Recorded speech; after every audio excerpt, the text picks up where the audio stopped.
I tell you, spring morning like this, you want to put the top down and just go. Just drive. Yep. And we're a great American road trip. The next couple weekends, actually, we're heading out on, as John Steinbeck called it, the Mother Road. The Mother Road, Old Route 66. I kicked it off yesterday. If you saw it, my sister and I, because Marisol just had a baby, I took my sister Barb along for the ride.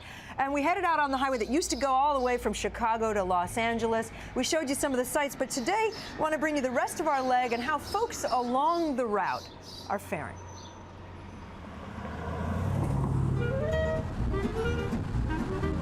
So here's the recap. So far, my sister Barb and I have driven 175 miles in our 1958 Ford Fairlane convertible with no speedometer. Look at that, we're pushing 0 miles an hour.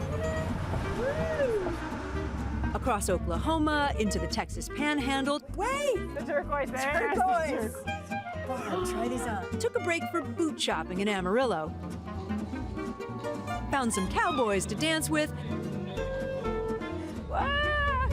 And now we're back on the road.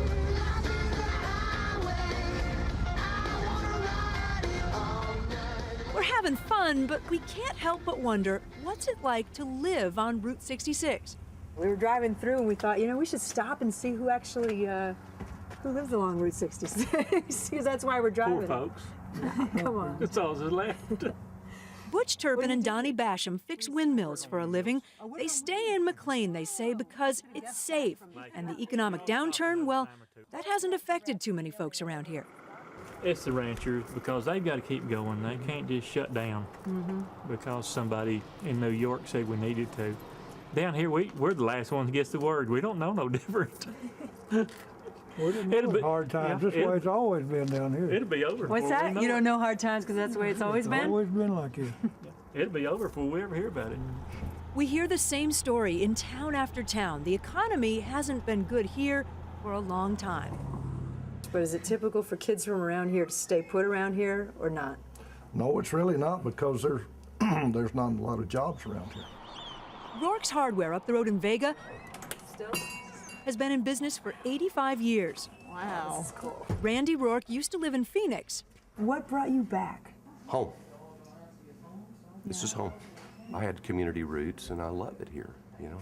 When I left, I said I'm never coming back. Now I'm here, I'm never leaving.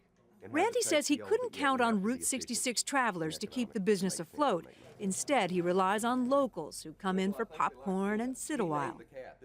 Really have come to appreciate the towns like Groom and McLean and all those other little towns that just have maintained their own individuality over the years and are still going.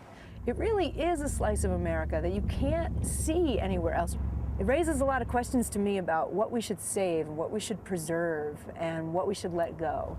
All right. Truth is, there may not be enough sisters in Ford Fairlanes to bring back the glory days of Route 66, but that's not stopping some along the road from trying. Here we are at the Midpoint Cafe, exactly halfway between Chicago and LA.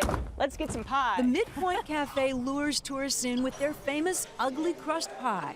Today we have apple pie, pecan pie, chocolate chip, chocolate peanut butter, chocolate cream. As we cross into New Mexico, Old Route 66 turns to dirt. In Tucumcari, it reappears as Main Street. The Blue Swallow is one of the few old motels still hanging on.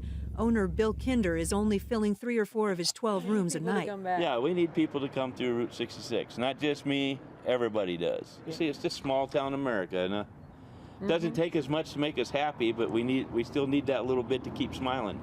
Kinder says he dreams of the route looking just like it did when he was a kid. Neon signs, packed motels and restaurants. It seems so unlikely, but there's a lot of hope out there on the Mother Road.